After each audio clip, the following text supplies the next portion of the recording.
Regresamos aquí a Fórmula Financiera y está con nosotros en el estudio. Nos da de veras muchísimo gusto. Está bienvenido. Pepe Mid está aquí con nosotros. No hay ni que presentarlo, pero lo presentaremos.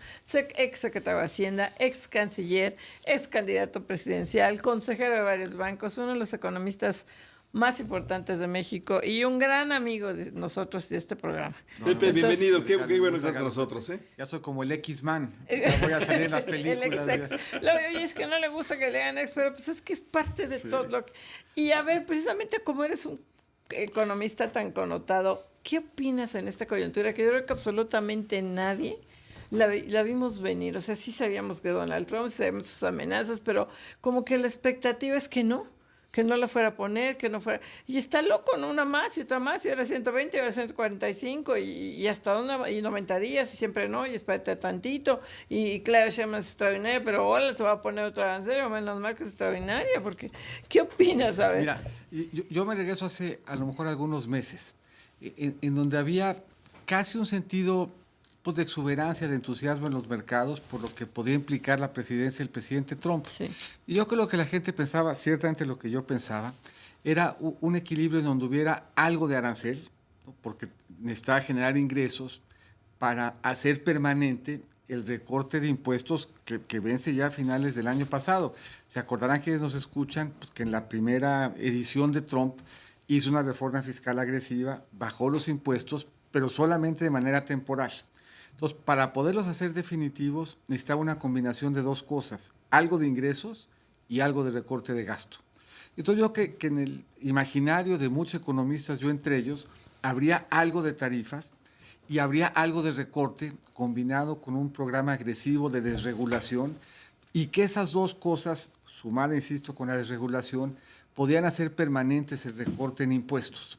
Y como que la mezcla generaba entusiasmo, parecía que podía converger, parecía que la desregulación ayudaría a que el impacto en las tarifas no se fuera a precios, pero yo creo que la gente estaba pensando, ciertamente es lo que yo tenía en la cabeza, pues un impuesto, una tarifa de medio punto, de un punto, y de repente nos amanecemos con tarifas de 40 que luego se incrementaban a 70 y que luego se iban a 125, y la verdad es que la disrupción, la incertidumbre, sí está pasándole una factura muy grande a las economías de Estados Unidos, a las del mundo, también a la economía de México, porque cuando tiene uno dudas de qué va a pasar con la tasa de interés, con el tipo de cambio, te cubres.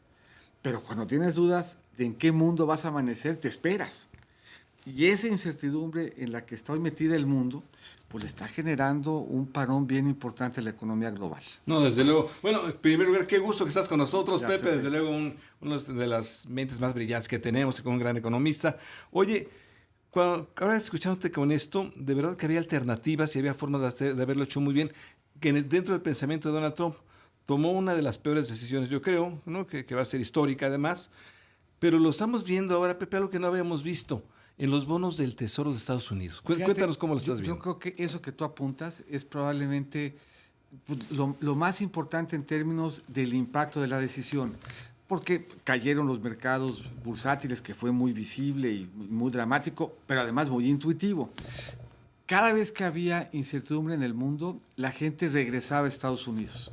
Cada vez que había incertidumbre en el mundo y buscaban un refugio seguro para el dinero, pues Estados Unidos era ese refugio seguro. Pues acá lo platicamos muchas veces en la crisis de 2009 y 2010. Llamaba la atención que el epicentro de la crisis era justamente Estados Unidos y allá se refugiaba el dinero.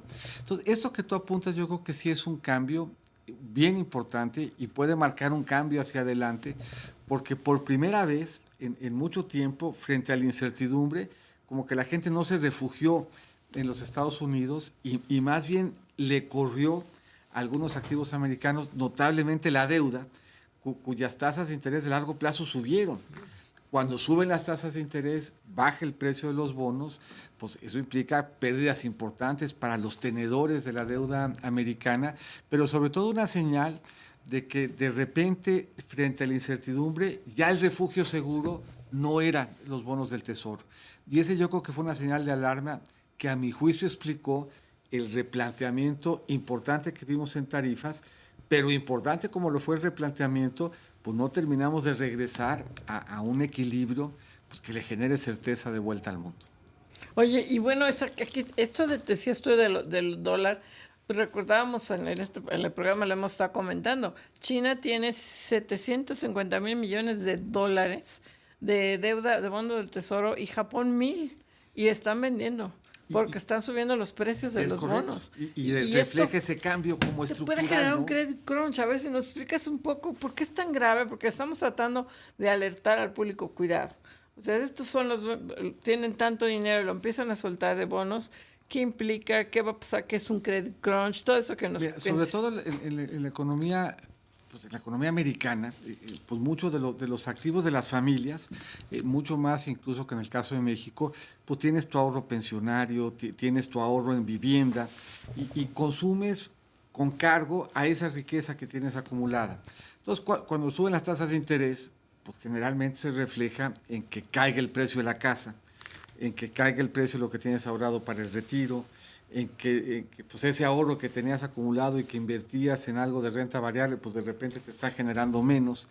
Y ese menor valor de tu riqueza, pues se traduce en menor consumo. Y en una economía como la americana, en donde el consumo es tan relevante, pues la probabilidad de que veamos una recesión que hace 3 meses no solo no se veía en el escenario, sino que los economistas empezaban a hablar.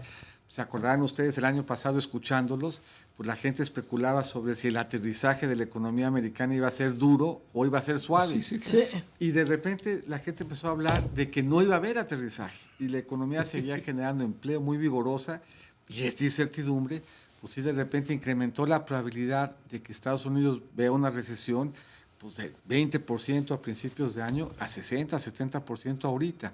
Entonces sí, esta pérdida de riqueza, resultado de la incertidumbre, está afectando las decisiones de consumo y por lo tanto las expectativas de crecimiento en Estados Unidos y en otras economías del mundo. Sí, claramente se puede transformar en crisis financiera y desde luego en recesión, como bien dices, Pepe. Ahora, cuéntanos un poco, porque ya es lo que hay hoy. Hoy nos despertamos con una guerra ya frontal entre las dos principales economías del mundo. Y el parque que tiene cada una es distinto, ¿no? Las posibilidades que tiene una. Cuéntanos cómo ves a la economía de Estados Unidos. Y a mí me ha asombrado la fortaleza de la economía china, que cuando vemos, pues tiene varios puntos de fortaleza. Y el horizonte de planeación, que es diferente.